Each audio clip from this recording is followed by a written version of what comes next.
आज ही 300वी जयंती साजरी करत असताना आपण सर्वच गावकरी परिसरातील आपले पाहुणे मित्र या जयंतीत सकाळी अगदी 8 वाजेपासून अगदी न चुकता ही जयंती साजरी केली। परंतु माझ्या डोक्यात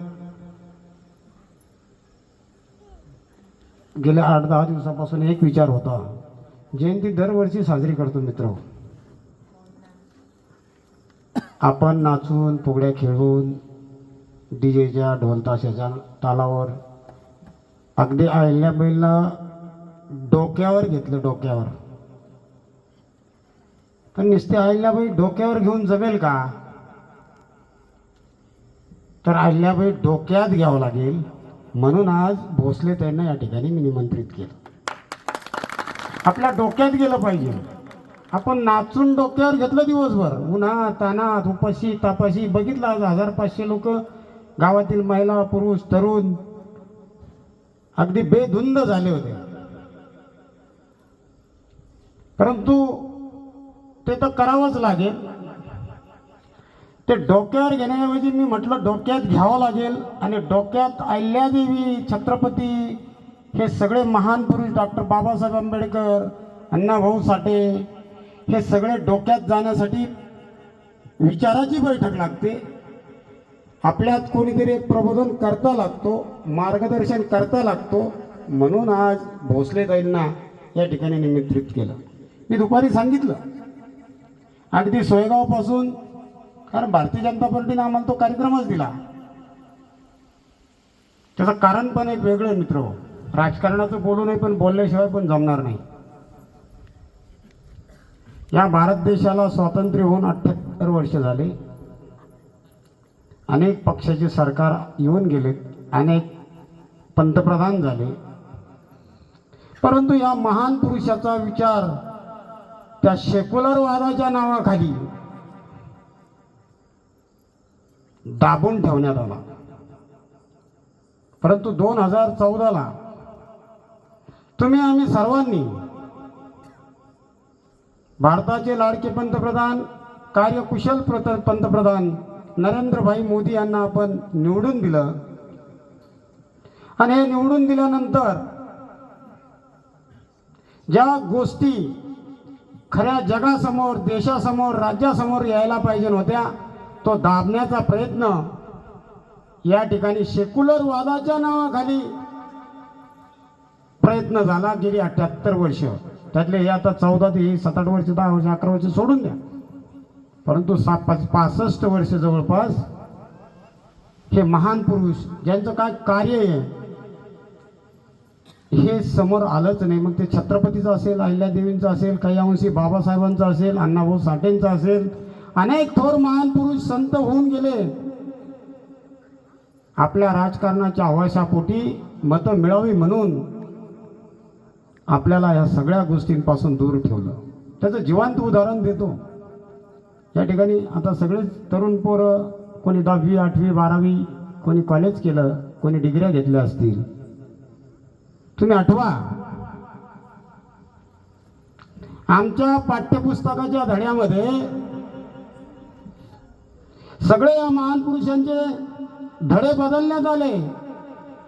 आपल्याला ते इंग्रजाचे, पाश्चात्य देशातले असे धडे आपल्या आपल्या अभ्यासामध्ये आणण्याचा प्रयत्न मागच्या काही मंडळींनी केला। परंतु नरेंद्रभाई मोदी या देशाचे पंतप्रधान झाले, त्यांना विरोध होत नाही असं नाही आहे, त्यांनाही विरोध आताही होतोय। परंतु ते न डगमगता आज सगळा अभ्यासक्रम या देशातला त्यांनी बदलवला। आणि मग अहिल्यादेवी सारखे असतील, शंभू महाराजांसारखे विषय असतील, छत्रपती शिवाजी महाराजांसारखे विषय असतील, हे सगळे विषय पुन्हा या विद्यार्थ्यांना शिकवण्याचं काम ह्या 10 वर्षात चालू झालं मित्र। आणि त्याचंच प्रतीक म्हणून आज मग शैनातनी सांगितलं की आम्ही हिंदू म्हणून किती गाफील आहोत। आम्ही जाती जातीत वाटलं चाललो। मी मराठा, हा धनगर, तो माळी, तो तेली, तो वंजारी, तो एससी, तो चांभार, हा कुंभार, अनेक गोष्टी आपल्या आपल्यात विभागण्यात आल्या, आपली एकी होऊ दिली नाही. परंतु आपल्या विरुद्ध समाजाचा एक वर्ग असा आहे, त्याचा 5 वर्षाचा जर मुलगा असेल तो सातत्याने त्यांची जी पूजा आहे, आता मी जातीवर बोलणार नाही, तो सातत्याने करतो.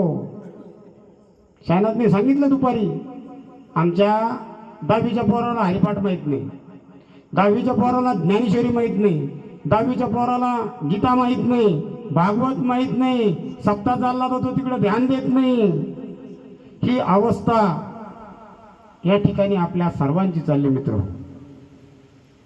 मला राजकारणावर बोलायचं नाही किंवा जातीवरही बोलायचं नाही, कारण संघटित झाल्याशिवाय आम्ही महासत्तेकडे जाणार नाही. त्याचे अनेक फायदे.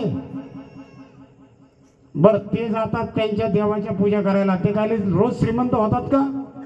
नाही, ते संघटना दाखवतात, ते एका झेंड्याखाली येतात, ते त्या मस्जिदीत गेल्यानंतर एक विचार करतात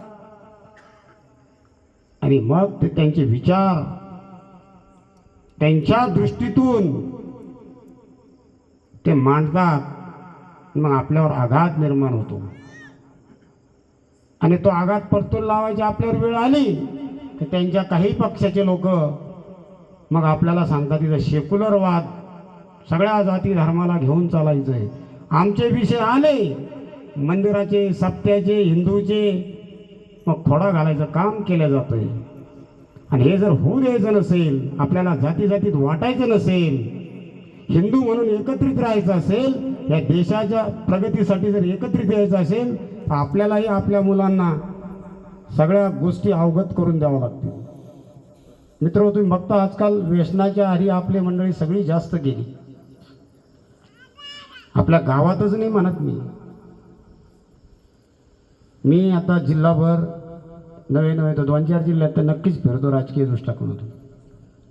सगळे हिंदूचे पोरं, शिक्षण कमी, भांडणं ज्यादा, दारू पिणं ज्यादा, ॲक्सिडेंट ज्यादा, शिक्षणाकडे लक्ष नाही. ह्या सगळ्या गोष्टी होत चालल्या. आणि याला कुठेतरी मी फार शहाणा किंवा एखादा पंडित, एखादा ज्ञानी माणूस नाही आहे, परंतु तुमच्यासारखाच एक छोटासा सर्वसामान्य माणूस फिरत असताना हे लक्षात येतं की आजची पिढी किती व्यसनाधीन होत चालली. किती मोठ्या माणसाने सांगण्याचा प्रयत्न करा तर लहान लहान पोरं त्याला उलटून बोलायला लागले. हे फक्त आपल्या हिंदू धर्मातच चाललेलं आहे, इतर धर्मात नाही आहे. त्यांचा एक मावलानं उभा राहिला ना, पुरा समाज ऐकतो. दिल्लीहून एक फरमान आलं ना, पूर्ण देश ऐकतो.